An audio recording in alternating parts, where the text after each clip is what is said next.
bergerak berbagi untuk. Ya, selamat siang Bapak Ibu sekalian. Selamat siang. Selamat siang. Ya, sebelum saya ingin menyampaikan atau menyebarkan budaya positif dari modul 1.4, saya ingin Bapak Ibu silakan berdiri dulu. Ya. Ya, berdiri dulu. Saya ingin ice breaking dulu sebentar dengan Bapak Ibu. Ya, dengan ice breaking ini semoga lebih diasah sedikit ya. Saya akan kasih clue begini Bapak Ibu. Bumi itu bulat. Sekali lagi ya. Bumi itu bulat. 9 1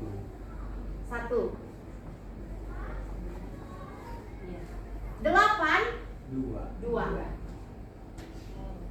Kalau 4 berarti cakep, sudah bisa. Ya, saya kasih lagi. Bumi itu bulat ya Bapak Ibu ya. Nah, kalau 8 2. Kalau 6 666 3. Iya, cakep. Guru kimia, keren. Ya. Guru matematika belum ya. Ya. Nah, sekarang pertanyaannya, kalau 801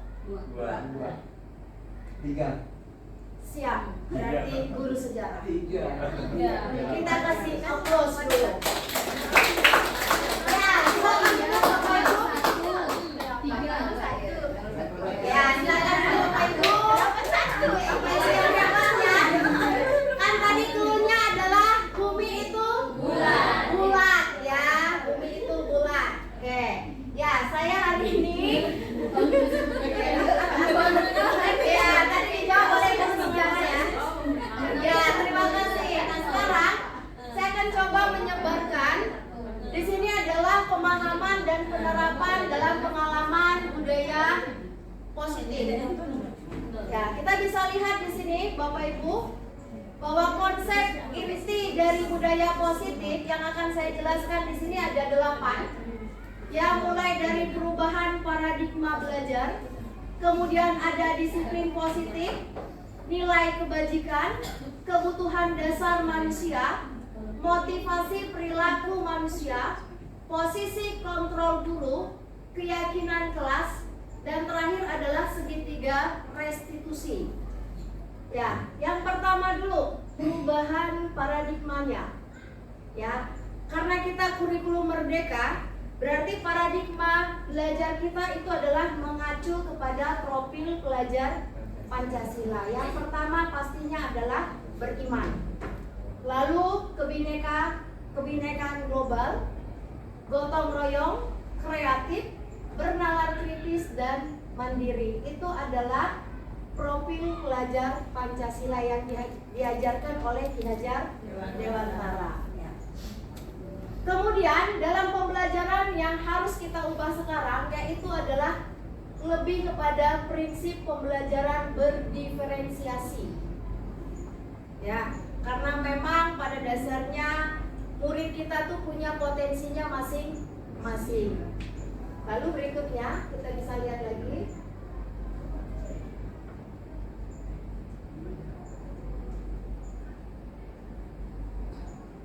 Nah, disiplin positif. Ini yang kedua. Bicara tentang disiplin positif berarti itu adalah mengacu kepada disiplin diri yang memiliki tanggung jawab.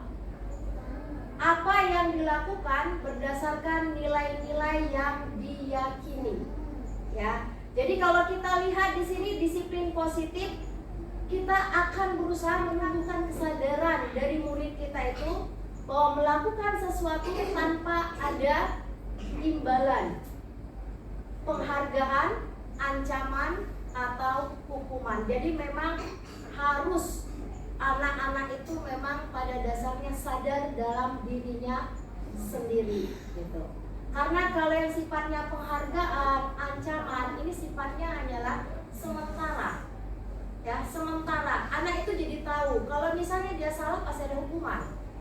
Kalau dia misalnya dapat nilai bagus pasti ada penghargaan. Jadi hanya sifatnya kadang-kadang hanya menjadi sementara. Jadi bukan sadar bahwa dia perlu gitu, tapi sadar karena dia menginginkan penghargaan. Karena dia tahu dia bakal dihukum, dia pengen coba begitu, ya kan Bapak Ibu? Nah, kemudian kita bisa lihat lagi itu dari disiplin positif. Ini adalah nilai-nilai kebajikan. Nah, dalam membuat nilai-nilai kebajikan kita tidak masukkan yang namanya sara. Ya, nilai ini harus kita sepakati bersama, lepas dari suku, agama, bahasa maupun latar belakang. Karena hal itu yang akan bisa menjadi penghambat kita dalam membuat nilai-nilai kebajikan. Nah, kebutuhan dasar manusia bukan cuma hanya makan dan minum, bukan cuma hanya rumah, tapi kita lihat di sini ada 5 kebutuhan dasar manusia. Kebutuhan dasar manusia bertahan hidup. Bertahan hidup berarti ya kita butuh makan, kita butuh minum, kita juga butuh kesehatan dan keamanan. Setelah itu kita butuh juga yang namanya apa Bapak Ibu? Kasih sayang dan rasa diterima. Lalu ada penguasaan, ada kesenangan dan ada kebebasan. Jadi ini adalah 5 kebutuhan dasar manusia yang memang kita sebagai guru paling tidak kita memahami sebelum kita ibaratnya ingin memberikan sesuatu kepada murid-murid kita. Ya, berikutnya dalam motivasi perilaku manusia didukung dari motivasi ekstrinsik dan intrinsik. Ya, kita lihat lagi. Ya, ini paling sering nih. Ya, Bapak Ibu ya. Ada hukuman, konsekuensi, restitusi. Posisi kita yang paling sering di posisi yang mana Bapak Ibu? Apakah di hukuman? Jawabnya masing-masing, ya kan? Kita pasti sadar cenderung kita posisinya adalah di hukuman. Konsekuensi mungkin ada pada saat tertentu. Nah, restitusi ya, yang ini mungkin sebagian ya sudah mulai apa? Sudah mulai ada yang mengembangkan semenjak adanya kurikulum merdeka. Jadi sudah mulai belajar. Jadi bahwa hukuman itu sudah mulai apa ya, berkurang, bukannya tidak ada tapi berkurang. Nah, kita bisa lihat nih, seperti apa sih kalau hukuman, seperti apa sih kalau konsekuensi dan restitusi.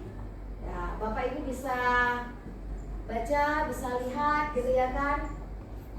Nah, cenderung kalau ini adalah sifatnya satu arah gitu ya kan, lebih berkuasa dia yang buat hukuman. Kalau konsekuensi sudah mulai adanya timbal balik ya, bukan cuma hanya guru saja tetapi murid juga dilibatkan dalam membuat konsekuensinya. Lalu restitusi ini selain disepakati, mereka juga bisa memperbaiki kesalahannya. Nah, ini yang perlu terus kita kembangkan ya di dalam proses pembelajaran kita, dalam keseharian kita di lingkungan sekolah ini. Berikutnya, nah 5 posisi kontrol guru. 5 posisi kontrol guru. Kayaknya semua 5. Tadi 5 kebutuhan. Sekarang 5. Iya. Kayaknya Bapak Ibu wajahnya antara senyum, antara tegang, antara apa ya? Oke, ini karena ya, ini kita lihat karena begitu sampai di sini dia mulai senyum, ya kan? Dia mulai meresapi posisi saya itu di mana, gitu ya kan? Sebagai seorang guru, sebagai seorang pendidik, ya kan? Posisi saya di mana, gitu? Apakah saya sebagai penghukum, atau saya sebagai teman, pemantau, atau sebagai seorang manajer? Ya. Pernah semuanya ya? Yang paling sering yang kita lakukan mungkin yang ini, gitu ya, Bapak Ibu ya, paling sering, gitu ya kan. Nah, kalau yang ini ada saat tertentu mungkin di saat hati lagi tengah nyaman, kondisi perut lagi tengah tidak lapar, iya kan? Jadi pemikiran itu agak lancar sedikit, ya kan? Karena sebagai seorang manajer. Kalau yang ini, ini tengah hari, gitu ya kan? Ya jam-jam terakhir. Nah, mulai kita menjadi seorang penghukum, ya kan? Udah lapar, capek, anak banyak masalah, gitu ya kan? Akhirnya keluar taringnya menjadi seorang penghukum. Oke. Kita lihat contohnya ya Bapak Ibu ya. Contohnya yang seperti apa? Nah, ini dia. Sebagai seorang penghukum. Wah, ini kayaknya yang ngomong juga begitu nih. Nah, ya, begitu saya membaca ini tuh kayaknya wah, saya kayaknya salah satu gitu, saya banget. Saya pokoknya kayaknya enggak mau lagi lah di bagian ini, gitu ya kan. Maunya saya menjadi yang nanti kita lihat mau yang seperti apa kita, gitu ya kan. Lalu berikutnya, nah ini sebagai teman, ini mungkin udah sering ya Bapak Ibu ya, sebagai teman kita berteman dengan anak-anak, gitu ya, sebagai pemantau juga begitu. Nah, ini yang paling diinginkan ya. Ini yang paling diinginkan oleh Ki Hajar Dewantara itu adalah posisi kontrol guru adalah sebagai seorang manajer. Nah, kalimatnya aja sudah kita tahu menyejukkan, gitu ya kan? Tidak ada emosinya kan waktu ini. Apakah kamu tahu kesalahanmu? Kira-kira bagaimana kamu memperbaiki kesalahanmu? Jadi kalau dilihat dari kalimat ini kayaknya luar biasa menjadi seorang guru. Ya Pak Randy ya? Iya, Pak Randy hanya gini. Karena Pak Randy, Bu Paryama kayaknya waktu saya ngajar dulu begini enggak ya? Gitu ya. Iya, kayaknya seperti itu ya, kayaknya lebih cenderung apa kita ngomel dulu baru di akhirnya agak lembut. Ya, emak-emaknya keluar. Kalau bapak-bapak bagaimana? Pak Surai? Lebih santai ya. Woi, slow motion ya. Iya, ini memang iya, enggak ngentak meja kan? Enggak kan? Iya. Enggak ngentak meja yang ibu-ibu yang ini ya. Oke, ini adalah 5 posisi kontrol guru. Nah, kita tinggal lihat, saya akan bayangkan posisi kontrol yang bagaimanakah kita. Ya kan? Posisi kontrol apakah saya ini?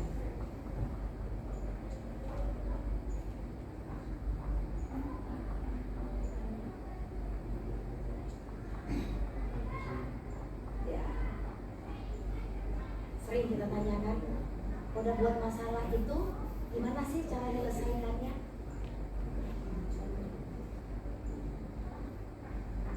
Ayolah demi Bapak Ibu guru, gitu ya, apalagi mau ikut lomba. Ayolah demi sekelas, gitu ya kan? Ayolah, kapan lagi, gitu ya kan, partisipasinya. Ya itu tadi paradigmanya, mereka harus diubah, sadar.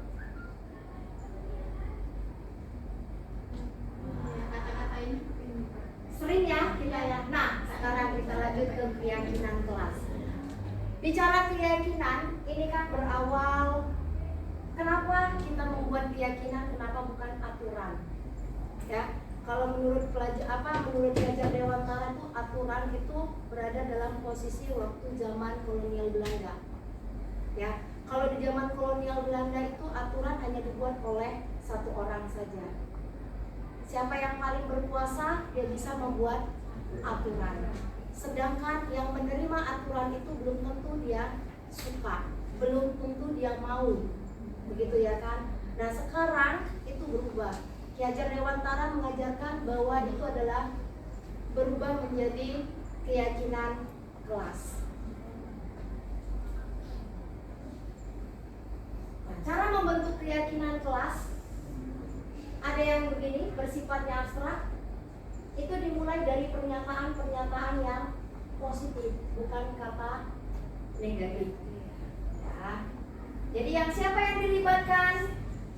Kita bisa lihat. Semua warga sekolah ya dilibatkan saat membuat keyakinan kelas. Kemudian kita lihat lagi di sini. Nah, ini ada segitiga restitusi. Segitiga restitusi, kayaknya segitiga restitusi ini gambar kayak tepung terigu ya. Segitiga, oh langsung mak-maknya segitiga biru. Ya langsung, kita belum lebaran ya, Natalnya belum lewat. Kayak dalam segitiga restitusi, di sini merupakan proses dialog yang dilakukan oleh guru, bahkan dapat juga dilakukan oleh orang tua, agar dapat menghasilkan anak yang berkarakter mandiri, bertanggung jawab, konsekuen, dan berkomitmen untuk menjadi diri yang melaksanakan disiplin positif. Jadi segitiga restitusi itu apa saja? Yang pertama ini menstabilkan identitas. Pada dasarnya prinsip ini adalah membuat kesalahan bagian dari proses pembelajaran. Nah, seperti ini. Kita kadang-kadang kan langsung menghakimi ya. Pernah nggak kita mulai wajar? Kamu kan masih muda. Kayaknya hal itu jarang kita lakukan. Kemarin waktu saya melakukan ini, dalam hati saya ketawa sendiri.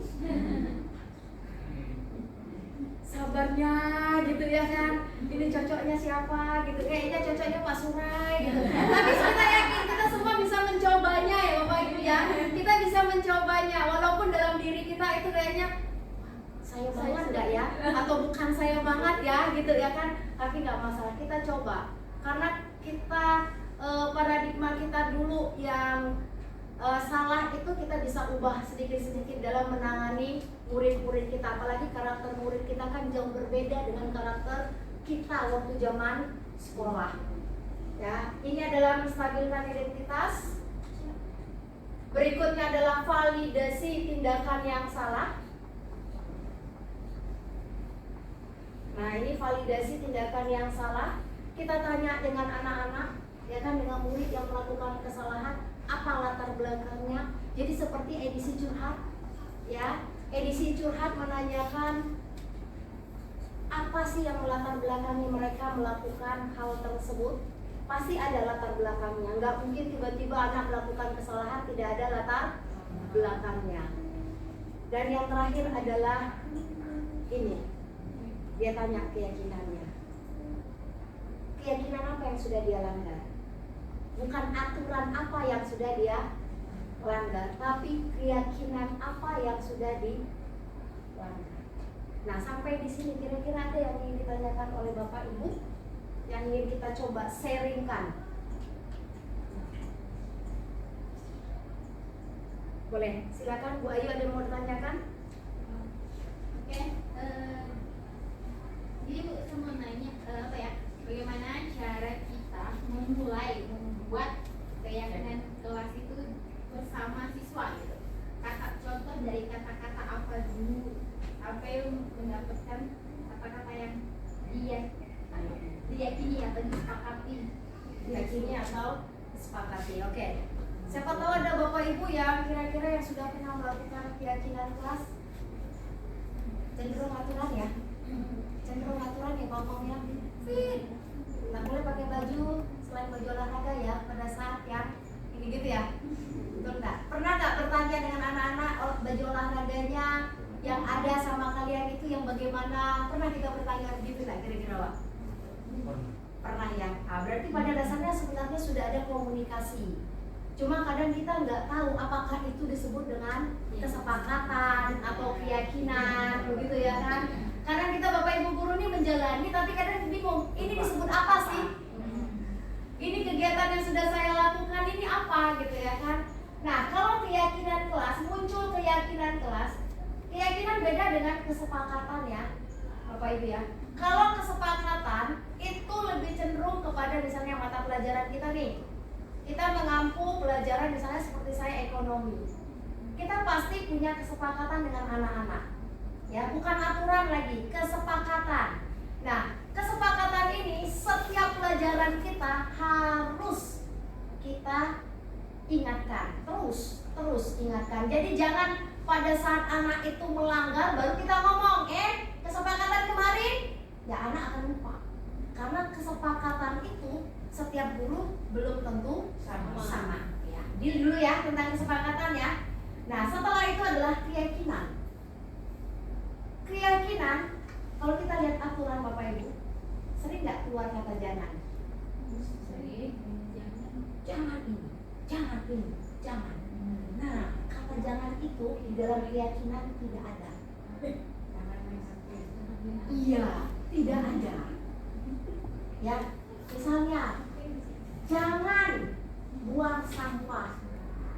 Itu kalimat negatif atau positif? Negatif.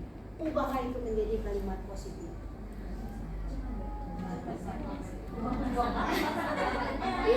Iya. Jangannya dihilangkan. Bukan, ya itu tadi. Walaupun tadi kata Bu Susan agak janggal ya, gitu. Karena kita belum kebiasaan. Itu nanti lama-kelamaan menjadi satu pembiasaan kita. Karena yang namanya berubah nggak bisa langsung 100% gitu ya, langsung 180 enggak. Tapi kita berubah secara pelan-pelan begitu. Awalnya gitu. Jangan. Saya aja sudah mulai mengubah kata jangan tuh, kayak biasanya kalau saya kasih perintah yang cantik, yang ganteng, hari ini silakan maju ke depan. Ya kalau dulu bahasanya lebih cenderung jangan kok di situ, udah begitu jangan. Nah, gitu ya kan? Nah, gitu. Jadi kata jangan itu kita sudah mulai ubah, kita tinggalkan. Jadi keyakinan kelas itu berawal memang dari kata-kata yang positif, bukan kata-kata yang negatif. Jadi kata jangan itu lebih cenderung ke negatif, bukan yang positif. Nanti coba Bapak Ibu terapkan, ya terapkan. Maka saya kemarin tuh ingin, ya tadi saya sudah komunikasikan juga dengan Pak Sugeng, gitu ya Pak. Nanti lain kali kita kalau buat, jadi bukan aturan lagi Pak, jadinya adalah keyakinan kelas, gitu ya kan. Kata jangan itu sudah mulai kita hilangkan, ya kan. Memang sih janggal sekali karena kita kebiasaan jangan. Udah mau jatuh kita bilang enggak mungkin kan? Pas di depannya kan enggak mungkin, pasti langsung jangan. Orang tuh langsung otaknya langsung refleks gitu. Kebutuhan manusia kan refleks dia untuk bertahan hidup, gitu kan? Refleks. Nah, itu memang kalimat-kalimat yang sering. Ya, bagaimana Bu Ayu tadi ya? Udah ya, sharing kita ya sama-sama. Ada lagi yang ingin ditanyakan? Apa? Yang mau kita sharing kan nih? Jadi berawal dari kalimat-kalimat positif. Jadi bukan dari kalimat negatif. Berarti misalnya kayak jangan main HP pada saat Jam pelajaran atau guru di kelas kan. Berarti kita ganti dengan kalimat positif. Gunakan HP pada tempatnya, pada waktunya. Ya. Dan gunakan gunakan HP pada waktunya atau sesuai. Ya, jadi bahasanya lebih pada kalimat-kalimat yang positif gitu. Ya, tidak boleh lagi kata jangan. Jadi banyak sih sebenarnya yang bisa kita lihat yang contoh di itu juga media sosial juga banyak yang keyakinan kelas. Beda ya, sekali lagi kesepakatan beda dengan keyakinan. Kesepakatan itu mata pelajaran.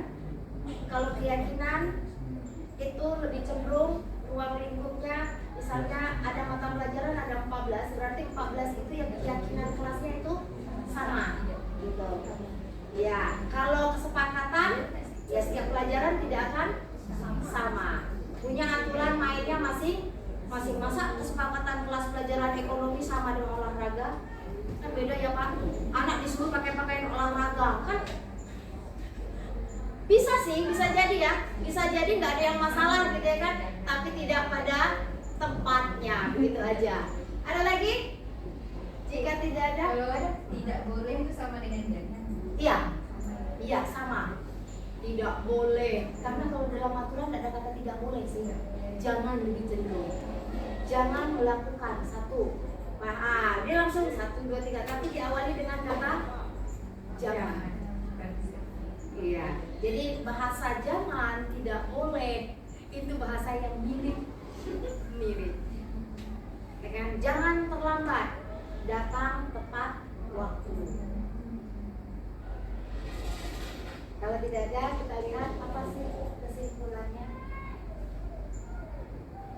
Nah, penutup yang bisa saya berikan hari ini ya Bapak Ibu ya, bahwa dalam menerapkan disiplin positif, hendaknya guru memiliki standar kepribadian, profesional, dan sosial yang baik, di mana guru mampu merefleksi dirinya dalam posisi kontrol saat ini.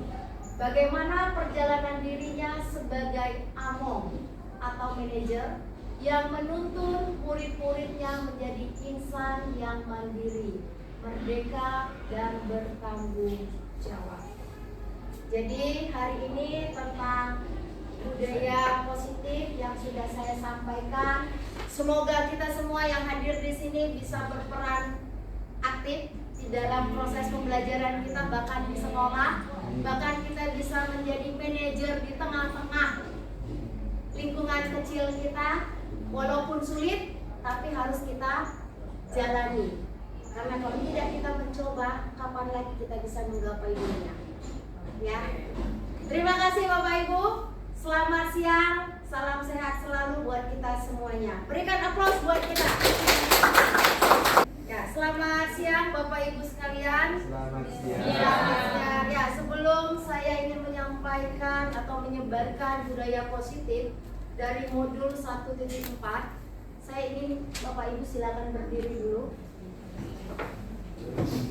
Ya, berdiri dulu. Saya ingin ice breaking dulu sebentar dengan Bapak Ibu. Ya, dengan ice breaking ini semoga lebih diasah sedikit. Ya, saya akan kasih clue begini Bapak Ibu. Bumi itu bulat. Sekali lagi ya, bumi itu bulat. 9 1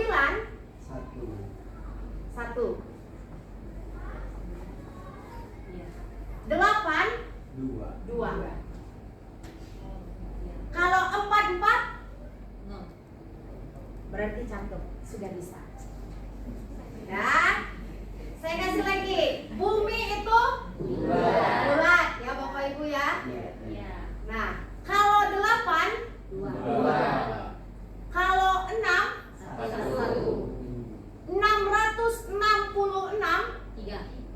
Iya, cakep. Guru kimia, keren. Ya. Guru matematika belum ya. Ya. Nah, sekarang pertanyaannya, kalau 801 2. 3. siap, berarti guru sejarah. 3. Kita kasih applause dulu. Ya, silakan dulu Bapak Ibu. Ya, silakan dulu Bapak Ibu. Kan tadi cluenya adalah bumi itu bulat ya, bumi itu bulat. Oke, ya saya hari ini. Ya, tadi dijawab oleh guru sejarah ya. Ya, terima kasih. Nah, sekarang saya akan coba menyebarkan. Di sini adalah pemahaman dan penerapan dalam pengalaman budaya positif. Ya, kita bisa lihat di sini Bapak Ibu bahwa konsep inti dari budaya positif yang akan saya jelaskan di sini ada 8. Ya, mulai dari perubahan paradigma belajar, kemudian ada disiplin positif, nilai kebajikan, kebutuhan dasar manusia, motivasi perilaku manusia, posisi kontrol dulu, keyakinan kelas, dan terakhir adalah segitiga restitusi. Ya, yang pertama dulu perubahan paradigmanya. Ya, karena kita kurikulum merdeka, berarti paradigma belajar kita itu adalah mengacu kepada profil pelajar Pancasila. Yang pertama pastinya adalah beriman. Lalu kebinekaan global, gotong royong, kreatif, bernalar kritis dan mandiri. Itu adalah profil pelajar Pancasila yang diajarkan oleh Ki Hajar Dewantara. Ya. Kemudian dalam pembelajaran yang harus kita ubah sekarang, yaitu adalah lebih kepada prinsip pembelajaran berdiferensiasi. Ya, karena memang pada dasarnya murid kita tuh punya potensinya masing-masing. Lalu berikutnya kita bisa lihat lagi.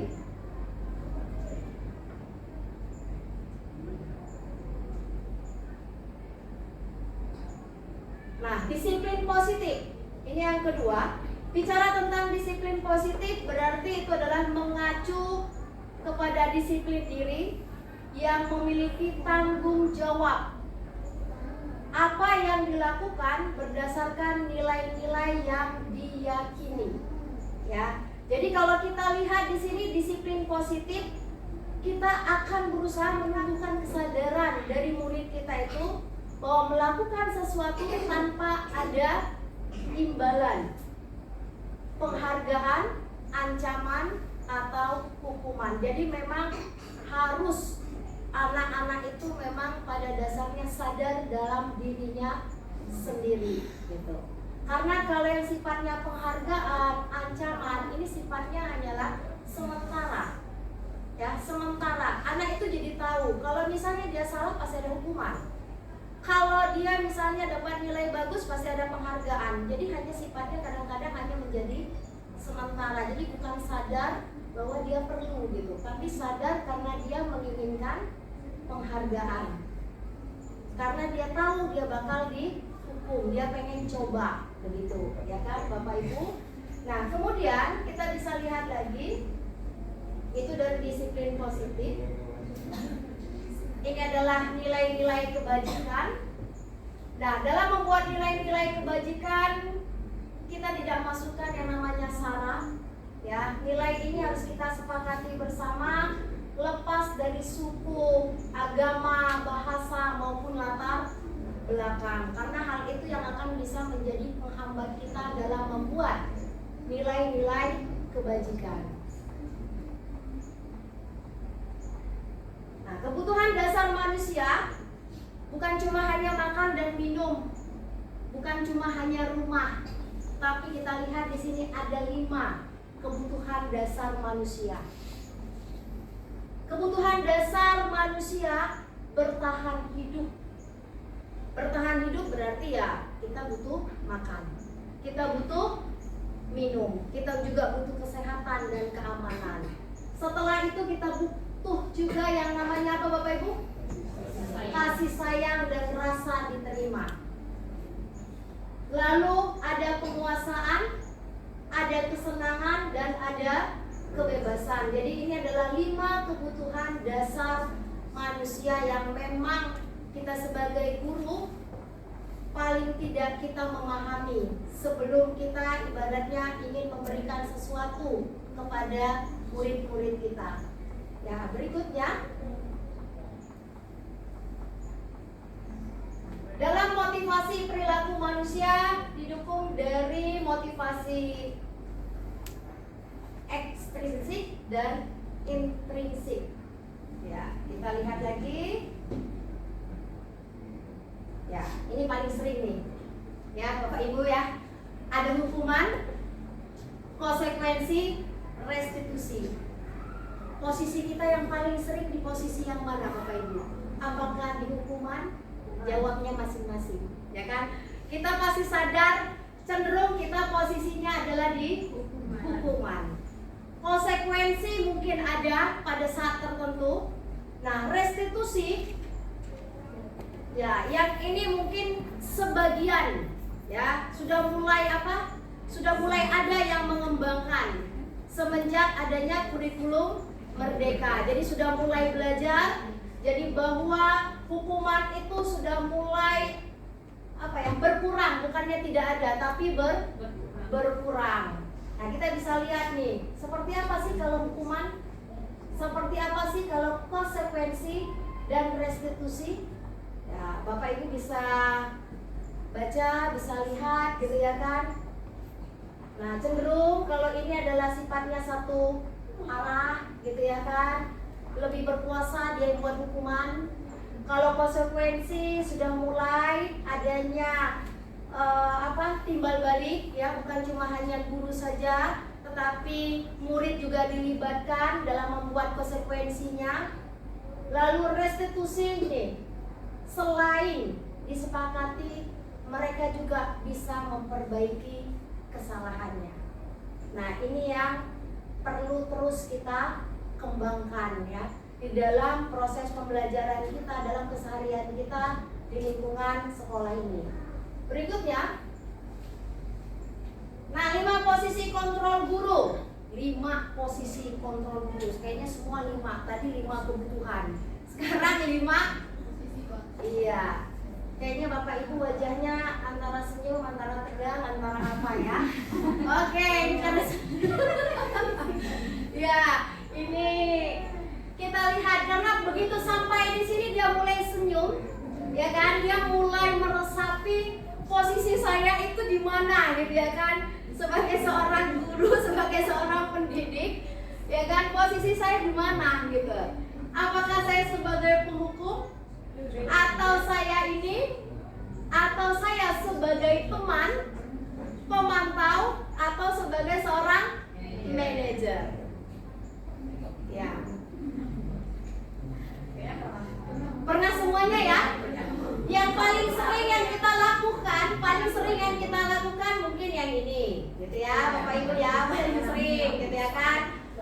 Nah, kalau yang ini ada saat tertentu mungkin, di saat hati lagi tengah nyaman, kondisi perut lagi tengah tidak lapar, iya kan? Jadi pemikiran itu agak lancar sedikit, ya kan? Karena sebagai seorang manajer. Kalau yang ini, ini tengah hari, gitu ya kan? Iya, jam-jam terakhir.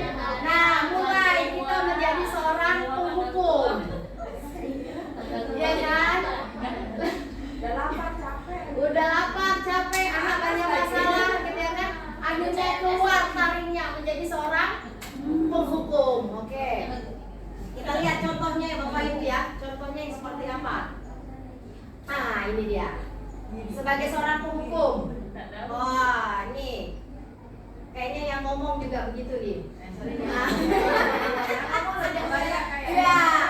ya, begitu saya membaca ini tuh kayaknya wah, saya kayaknya salah satu gitu, saya banget. Saya pokoknya kayaknya enggak mau lagi lah di bagian ini, gitu ya kan? Maunya saya menjadi yang nanti kita lihat mau yang seperti apa kita, gitu ya kan? Lalu berikutnya, nah ini sebagai teman, ini mungkin udah sering ya Bapak Ibu ya, sebagai teman kita berteman dengan anak-anak, gitu ya, sebagai pemantau juga begitu. Nah, ini yang paling diinginkan ya, ini yang paling diinginkan oleh Ki Hajar Dewantara itu adalah posisi kontrol guru adalah sebagai seorang manajer. Nah, kalimatnya aja sudah kita tahu menyejukkan, gitu ya kan? Tidak ada emosinya kan waktu ini. Apakah kamu tahu kesalahanmu? Kira-kira bagaimana kamu memperbaiki kesalahanmu? Jadi kalau dilihat dari kalimat ini kayaknya luar biasa menjadi seorang guru. Ya Pak Randy ya? Iya, Pak Randy hanya gini. Kata Pak Randy, Bu Karyama kayaknya waktu saya ngajar dulu begini enggak ya? Gitu ya. Iya, kayaknya seperti itu ya, kayaknya lebih cenderung apa kita ngomel dulu baru di akhirnya agak lembut. Ya, emak-emaknya keluar. Kalau yang bapak-bapak bagaimana? Pak Surai? Lebih santai ya. Wih, slow motion ya. Iya, ini memang iya, enggak ngentak meja kan? Enggak kan? Iya. Enggak ngentak meja ya, ibu-ibu yang ini ya. Oke, ini adalah 5 posisi kontrol guru. Kita tinggal lihat, saya akan bayangkan posisi kontrol yang bagaimanakah kita, ya kan? Posisi kontrol apakah saya ini?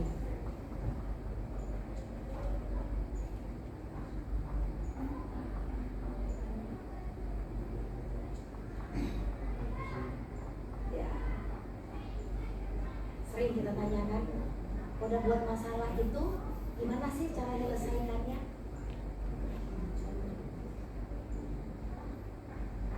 Ayolah demi bapak ibu guru gitu ya, apalagi mau ikut lomba. Ayolah demi sekelas, gitu ya kan? Ayolah, kapan lagi, gitu ya kan? Partisipasinya. Ya itu tadi paradigmanya, mereka harus diubah, sadar. Kata-kata ini Sering ya kita ya. Nah, sekarang kita lanjut ke keyakinan kelas. Bicara keyakinan, ini kan berawal. Kenapa kita membuat keyakinan? Kenapa bukan aturan? Ya, kalau menurut menurut belajar Dewantara itu aturan itu berada dalam posisi waktu zaman kolonial Belanda. Ya, kalau di zaman kolonial Belanda itu aturan hanya dibuat oleh satu orang saja. Siapa yang paling berkuasa, dia bisa membuat aturan. Sedangkan yang menerima aturan itu belum tentu dia suka, belum tentu dia mau. Begitu ya kan? Nah sekarang itu berubah. Ki Hajar Dewantara mengajarkan bahwa itu adalah berubah menjadi keyakinan kelas. Nah, cara membentuk keyakinan kelas ada yang begini, bersifatnya abstrak. Itu dimulai dari pernyataan-pernyataan yang positif, bukan kata negatif. Ya. Jadi siapa yang dilibatkan? Kita bisa lihat. Semua warga sekolah ya dilibatkan saat membuat keyakinan kelas. Kemudian kita lihat lagi di sini. Nah, ini ada segitiga restitusi. Segitiga restitusi, kayaknya segitiga restitusi ini gambar kayak tepung terigu ya. Segitiga, oh langsung mak-maknya segitiga biru. Ya langsung, kita belum lebaran ya, Natalnya belum lewat. Kayak dalam segitiga restitusi, di sini merupakan proses dialog yang dilakukan oleh guru, bahkan dapat juga dilakukan oleh orang tua, agar dapat menghasilkan anak yang berkarakter mandiri, bertanggung jawab, konsekuen, dan berkomitmen untuk menjadi diri yang melaksanakan disiplin positif. Jadi segitiga restitusi itu apa saja? Yang pertama ini menstabilkan identitas. Pada dasarnya prinsip ini adalah membuat kesalahan bagian dari proses pembelajaran. Nah seperti ini. Kita kadang-kadang kan langsung menghakimi ya. Pernah enggak kita mulai, wajar, kamu kan masih muda. Kayaknya hal itu jarang kita lakukan. Kemarin waktu saya melakukan ini, dalam hati saya ketawa sendiri. Sabarnya gitu ya kan. Ini cocoknya siapa gitu. Kayaknya cocoknya Pak Surai gitu. Tapi saya yakin kita semua bisa mencobanya ya Bapak Ibu ya. Kita bisa mencobanya walaupun dalam diri kita itu kayaknya saya banget enggak ya, atau bukan saya banget ya gitu ya kan. Tapi nggak masalah, kita coba. Karena kita paradigma kita dulu yang salah itu kita bisa ubah sedikit-sedikit dalam menangani murid-murid kita. Apalagi karakter murid kita kan jauh berbeda dengan karakter kita waktu zaman sekolah. Ya, ini adalah menstabilkan identitas. Berikutnya adalah validasi tindakan yang salah. Nah, ini validasi tindakan yang salah. Kita tanya dengan anak-anak, ya kan, dengan murid yang melakukan kesalahan, apa latar belakangnya. Jadi seperti edisi curhat, ya. Edisi curhat menanyakan apa sih yang melatar belakangi mereka melakukan hal tersebut. Pasti ada latar belakangnya. Nggak mungkin tiba-tiba anak melakukan kesalahan tidak ada latar belakangnya. Dan yang terakhir adalah ini. Dia tanya keyakinannya. Keyakinan apa yang sudah dia langgar? Bukan aturan apa yang sudah dia langgar, tapi keyakinan apa yang sudah dilanggar. Nah, sampai di sini kira-kira ada yang ingin ditanyakan oleh Bapak Ibu yang ingin kita coba sharingkan. Boleh, silakan Bu Ayu, ada yang mau ditanyakan? Oke, jadi Bu, saya mau nanya apa ya? Bagaimana cara kita memulai membuat keyakinan kelas itu bersama siswa gitu? Kata contoh dari kata-kata apa dulu sampai mendapatkan kata-kata yang diyakini atau disepakati. Diyakini atau disepakati. Oke. Siapa tahu ada Bapak Ibu yang kira-kira yang sudah pernah melakukan keyakinan kelas? Cenderung aturan ya? Cenderung aturan ya ngomongnya. Nggak boleh pakai baju selain baju olahraga ya pada saat yang ini gitu ya. Betul nggak? Pernah nggak bertanya dengan anak-anak baju olahraganya yang ada sama kalian itu yang bagaimana? Pernah kita bertanya begitu nggak kira-kira Pak? Pernah ya. Nah, berarti pada dasarnya sebenarnya sudah ada komunikasi. Cuma kadang kita nggak tahu apakah itu disebut dengan kesepakatan atau keyakinan, begitu ya kan? Kadang kita Bapak Ibu guru ini menjalani, tapi kadang bingung, ini disebut apa sih? Ini kegiatan yang sudah saya lakukan ini apa gitu ya kan? Nah, kalau keyakinan kelas, muncul keyakinan kelas, keyakinan beda dengan kesepakatan ya, Bapak Ibu ya. Kalau kesepakatan itu lebih cenderung kepada misalnya mata pelajaran kita nih. Kita mengampu pelajaran misalnya seperti saya ekonomi. Kita pasti punya kesepakatan dengan anak-anak. Ya, bukan aturan lagi, kesepakatan. Nah, kesepakatan ini setiap pelajaran kita harus kita ingatkan, terus ingatkan. Jadi jangan pada saat anak itu melanggar baru kita ngomong, kesepakatan kemarin, ya anak akan lupa. Karena kesepakatan itu setiap guru belum tentu sama. Ya. Jadi dulu ya tentang kesepakatan ya. Nah, setelah itu adalah keyakinan. Keyakinan, kalau kita lihat aturan Bapak Ibu, sering nggak keluar kata jangan? Sering. Jangan ini, jangan ini, jangan. Nah, kata jangan itu di dalam keyakinan tidak ada. Iya, tidak ada. Ya, misalnya jangan buang sampah. Itu kalimat negatif atau positif? Negatif. Ubahlah itu menjadi kalimat positif.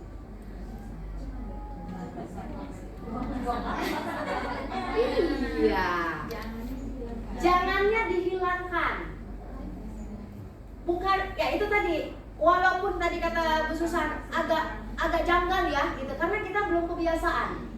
Itu nanti lama-kelamaan menjadi satu pembiasaan kita.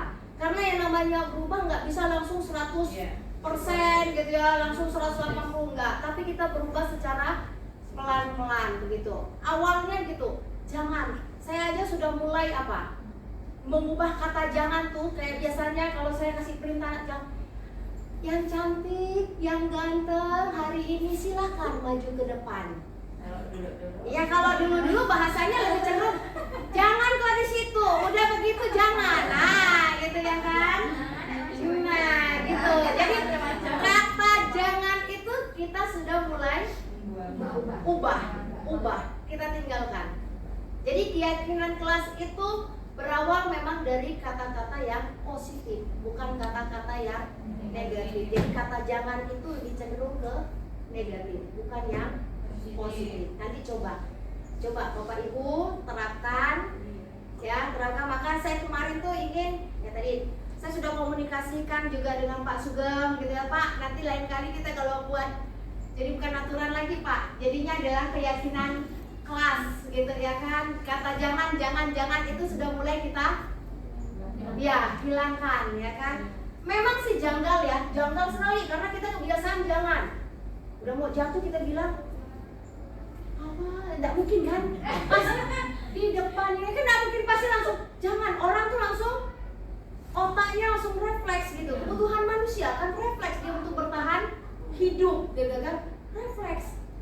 Nah itu memang kalimat-kalimat ya sering. Ya bagaimana Bu Ayu tadi ya? Udah ya sharing kita ya sama-sama. Ada lagi? Ada lagi yang ingin ditanyakan? Apa? Yang mau kita sharing kan nih? Jadi berawal dari kalimat-kalimat positif. Jadi bukan dari kalimat negatif. Berarti misalnya kayak jangan main HP pada saat jam Jam pelajaran pelajaran. atau guru di kelas. Berarti kita ganti dengan Kalimat positif. Gunakan HP Pada tempatnya. pada waktunya. Ya. Dan gunakan gunakan HP pada waktunya atau sesuai. Ya, jadi bahasanya lebih pada kalimat-kalimat yang positif gitu. Ya, tidak boleh lagi kata jangan. Jadi banyak sih sebenarnya yang bisa kita lihat ya, contoh di itu juga media sosial juga banyak yang keyakinan kelas. Beda ya, sekali lagi kesepakatan beda dengan keyakinan. Kesepakatan itu mata pelajaran. Kalau keyakinan itu lebih cenderung ruang lingkupnya, misalnya ada mata pelajaran ada 14, berarti 14 itu yang keyakinan kelasnya itu sama gitu. Ya, kalau kesepakatan ya setiap pelajaran tidak akan sama. Punya aturan mainnya masing-masing. Masa kesepakatan kelas pelajaran ekonomi sama dengan olahraga? Kan beda ya Pak. Anak disuruh pakai pakaian olahraga kan? Bisa sih, bisa jadi ya. Bisa jadi nggak ada yang masalah gitu ya kan. Tapi tidak pada tempatnya, begitu aja. Ada lagi? Jika tidak ada, ada? Tidak boleh itu sama dengan jangan. Iya sama. Tidak boleh. Karena kalau dalam aturan tidak ada kata tidak boleh sih. Jangan lebih cenderung. Jangan melakukan satu. Dia langsung 1, 2, 3. Tapi diawali dengan kata jangan. Iya. Jadi bahasa jangan tidak boleh itu bahasa yang mirip. Ya kan? Jangan terlambat. Datang tepat waktu. Kalau tidak ada, kita lihat apa sih kesimpulannya. Nah, penutup yang bisa saya berikan hari ini ya Bapak Ibu ya, bahwa dalam menerapkan disiplin positif, hendaknya guru memiliki standar kepribadian, profesional, dan sosial yang baik, di mana guru mampu merefleksi dirinya dalam posisi kontrol saat ini. Bagaimana perjalanan dirinya sebagai among atau manajer yang menuntun murid-muridnya menjadi insan yang mandiri, merdeka, dan bertanggung jawab. Jadi hari ini tentang budaya positif yang sudah saya sampaikan. Semoga kita semua yang hadir di sini bisa berperan aktif di dalam proses pembelajaran kita, bahkan di sekolah, bahkan kita bisa menjadi manajer di tengah-tengah lingkungan kecil kita, walaupun sulit, tapi harus kita jalani. Karena kalau tidak kita mencoba, kapan lagi kita bisa menggapai dunia? Ya. Terima kasih Bapak Ibu. Selamat siang. Salam sehat selalu buat kita semuanya. Berikan aplaus buat kita. Negeri, guru penggerak majukan pendidikan, guru penggerak menghamba pada murid, kreatif rancang pembelajaran, hargai potensi, tingkatkan prestasi, lahirkan profil pelajar Pancasila, belajar bergerak berbagi untuk negeri, kita menjalin kolaborasi, belajar bergerak berbagi untuk negeri, demi bakti pada Ibu Pertiwi.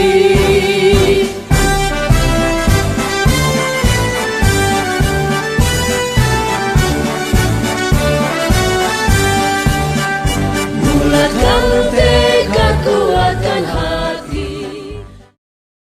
Dan tadi Ibu baru saja dapat info nih dari guru piket, katanya kamu sering terlambat sekolah, bahkan jarang masuk sekolah. Benarkah itu Dan? Ya Bu, benar Bu, saya sering terlambat dan tidak masuk sekolah. Kira-kira alasannya apa Dan sehingga kamu nih sering terlambat? Karena saya sering main HP hingga larut malam Bu. Jadi waktu tidur saya merasa terganggu. Jadi pergi di sekolahnya terlambat, bangun pun kesiangan. Oke, jadi itu alasan kamu. Ya Bu. Ya. Jadi kalau sudah kita lihat satu kali kesalahan kita yang kita lakukan, jangan diulang kembali. Ya. Ya Bu. Jangan sampai satu kali perbuatan kita ulang lagi kedua kalinya. Ya Bu, maaf Bu. Ya, dan kan tahu nih, ini kita berada di lingkungan sekolah. Di lingkungan sekolah pasti memiliki aturan. Dani tahu nggak aturan apa yang sudah Dani langgar? Tahu Bu, tidak disiplin Bu. Tidak disiplin, ya. Kira-kira menurut Dani ini penting nggak disiplin itu? Sangat penting Bu, karena dengan disiplin saya bisa mengerjakan pekerjaan-pekerjaan yang lain dengan tepat waktu Bu. Baik, Dani. Ya Bu, Dani minta maaf Bu atas kesalahan Dani yang telah Dani perbuat Bu. Karena Dani suka bermain HP hingga larut malam dan suka membuat Dani terlambat sekolah dan jarang masuk sekolah. Dani berjanji tidak akan bermain HP lagi hingga larut malam. Dan ini terakhir kalinya Bu. Oke, berarti Dani sudah tahu letak kesalahannya apa ya kan? Kemudian solusinya juga sudah tahu. Jadi nanti Ibu akan informasikan kepada orang tua Dani untuk sama-sama kita bekerja sama. Jadi orang tuanya nanti mengecek apakah Dani masih bermain HP tidak sampai larut malam, supaya pagi-pagi itu bisa bangun lebih awal. Jadi kita sama-sama saling bekerja sama. Dani juga nyaman, Ibu juga nyaman. Ya. Sekarang Dani boleh kembali ke kelas lagi mengikuti pelajaran yang berikutnya. Ya Bu, terima kasih Bu. Kembali ke kelas ya nak ya. Ya Bu. Terima kasih Bu Pariyama sudah memberi saya solusi dan saya tidak akan mengulangi kesalahan saya lagi. Dan saya berusaha untuk mengatur waktu tidur saya supaya tidak larut malam lagi. Saya berjanji akan datang sekolah tepat waktu dan tidak akan terlambat lagi.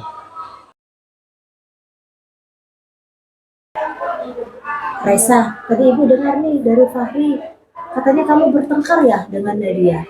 Iya Bu, benar Bu. Habisnya saya kesal Bu. Kenapa kamu bisa kesal dengan Nadia? Soalnya Nadia selalu diam-diam menyontek tugas saya tanpa sepengetahuan saya Bu. Dan jika ketahuan, terus saya ingatkan, dia malah marah-marah Bu ke saya Bu. Dan itu membuat saya menjadi rasanya tuh pengen marah juga Bu. Iya, Ibu paham. Kalau di posisi kamu mungkin sama. Kamu akan emosi, gitu ya kan? Karena pekerjaan kamu dicontek oleh Nadia. Kamu lakukan apa sama Nadia? Saya marah-marah Bu, dan tanpa sadar saya menggebrak meja Nadia Bu. Tahu, Raisa, alasan kamu kenapa kamu melakukan itu? Soalnya saya sudah susah-susah ngerjakan tugasnya Bu. Tapi Nadia malah seenaknya diam-diam mencontek tugas saya dan tidak mau berusaha sedikit pun. Ya, saya paham. Mungkin di posisi kamu, kalau seperti itu, Ibu mungkin akan melakukan hal yang sama. Tetapi, kalau kamu lihat, kamu sudah melanggar keyakinan kelas yang sudah kita yakini bersama. Kira-kira keyakinan kelas apa yang sudah Raisa langgar? Saling menghormati antar teman Bu. Penting tidak menghormati antar teman? Penting Bu. Ya, kamu sudah tahu bahwa betapa pentingnya menghormati sesama teman, ya kan? Ya, jika menurut Raisa itu penting, apa yang akan Raisa lakukan sekarang? Saya harus bisa lebih sabar dan harus bisa mengendalikan emosi saya Bu. Berarti poinnya di sini adalah mengendalikan emosi dan lebih Sabar. sabar. Jadi, bagaimana selanjutnya nih tindakan kamu ke depannya? Jadi saya harus bisa lebih mengendalikan emosi saya, dan jika kalau ada teman yang mau menyontek, sebaiknya segera dilaporkan ke guru wali kelas atau guru mapel Bu. Ya, jadi itu tindakan yang bagus ya solusinya. Jika ada teman kamu lagi yang berupaya untuk menyontek pekerjaan kamu secara diam-diam, kamu langsung lapor dengan guru mata pelajaran tersebut atau memang bila perlu bisa lapor dengan wali kelas supaya tindakan kamu yang tadi mengebrak meja itu tidak kamu lagi lakukan. Ya, Raisa, Ya, Bu. sudah bisa? Baik. Terima kasih. Nanti silakan kembali lagi ke kelasnya ya, Nak ya. Iya, ya Bu. Terima kasih banyak Bu. Sama-sama. Terima kasih untuk Bu Pariyama. Saya sangat lega setelah diajak diskusi oleh Bu Pariyama dalam mencari solusi pada kesalahan saya. Dan pelajaran yang saya dapat adalah saya tidak boleh menyelesaikan masalah secara emosi dan saya harus bisa mengendalikan emosi saya dalam menyelesaikan masalah. Karena dengan emosi tidak dapat menyelesaikan masalah, tetapi malah bisa memperkeruh masalah. Sekian, terima kasih.